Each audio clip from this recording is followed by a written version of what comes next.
Praise to the lord. ఈరోజు దేవుడు మనకి ఇచ్చినటువంటి వాగ్దానం ఏంటంటే హోషేయ గ్రంథము 13వ అధ్యాయము 14వ వచనం. పాతాళ వశములో నుండి నేను వారిని విమోచింతును, మృత్యువు నుండి వారిని రక్షింతును. ఆమెన్. దేవుని మార్గములో నడువక పాప మార్గములో నడిచి చేసిన పాపమును బట్టి ఈరోజు మరణకరమైన పరిస్థితుల్లోకి మనం వస్తూ ఉన్నాం. మనం చేసిన ఆ పాపమును బట్టి చావు బ్రతుకుల మధ్యలో ఈరోజు మనము జీవిస్తూ ఉన్నాం. ఆ చేసిన పాపను బట్టి ఈరోజు మరణ భయము మనల్ని వెంటాడుతూ ఉంది. ఈ మరణము నుండి తప్పించబడాలన్నా, ఈ మరణ భయము మనలో నుండి తొలగిపోవాలన్నా, చావు బ్రతుకుల మధ్యలో నుంచి మనము కాపాడబడాలన్నా, దానిని సాధ్యము చేయగలిగిన దేవుడు ఎవరైనా ఉన్నారంటే ఆయన యేసుక్రీస్తు వారు మాత్రమే.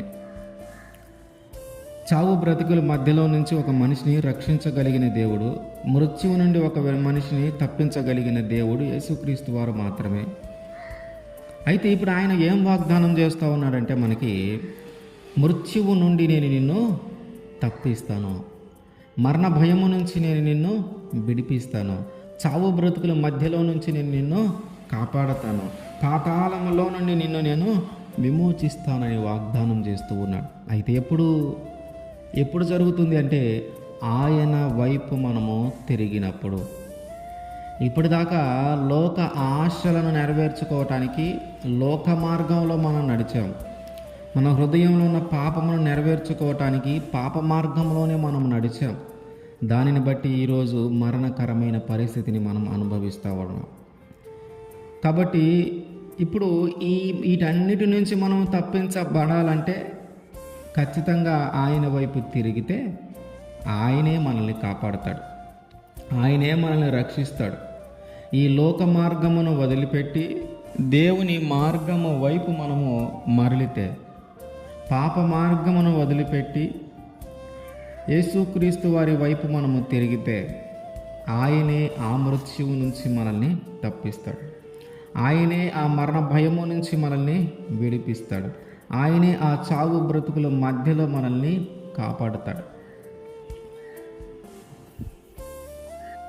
మనము ఆ మరణకరమైన పరిస్థితి నుంచి తప్పించబడాలంటే దానికి కారణమైన పాపము మనలో నుండి తొలగిపోవాలి.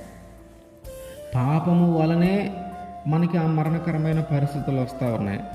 ఆ మరణ భయము మనలో కలుగుతూ ఉంది కనుక మొదట ఆ పాపము నుంచి మనము విడిపించబడాలి. ఎప్పుడైతే పాపము మనలో నుండి తొలగించబడుతుందో అప్పుడు మన మీదకి వచ్చిన ఆ మరణకరమైన పరిస్థితుల నుంచి మనము తప్పించబడతాం.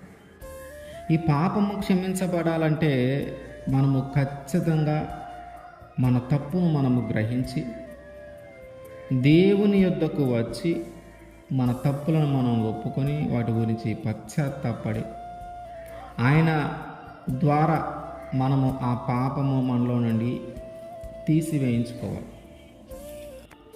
ఆయన ద్వారా మనము ఆ పాపము నుండి తప్పించబడాలి. ఆయన ద్వారా మనలో ఉన్న పాపము తొలగిపోవాలి.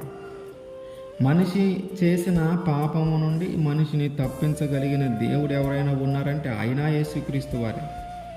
మనిషిని మరణం నుండి తప్పించగలిగిన దేవుడు ఎవరైనా ఉన్నారంటే ఆయన యేసుక్రీస్తు వారే.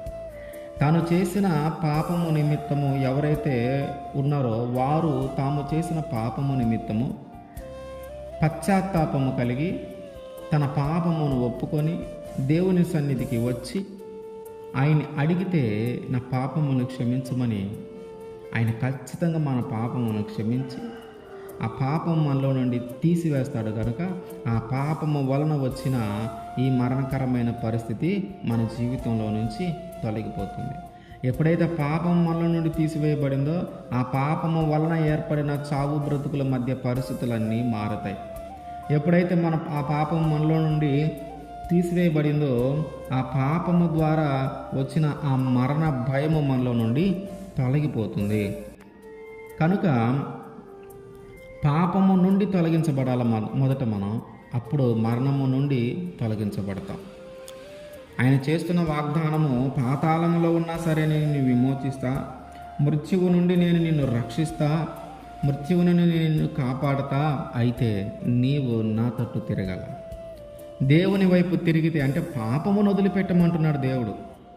ఆయన వైపు తిరగటం అంటే ఏంటంటే పాపమును వదిలిపెట్టు అని, లోక ఆశలు నెరవేర్చుకోవడానికి పాపం చేయొద్దు అని, చక్కగా జీవించని, చక్కని మార్గంలో నడువని. అదే ఆయన వైపు తిరగటం. ఆయన్ని దగ్గరికి వచ్చి మనము క్షమించమని అడిగితే ఆయన మనల్ని క్షమిస్తాడు కనుక అప్పుడు మనము ఆ మృత్యువు నుండి తప్పించబడతాం. ఆమేన్.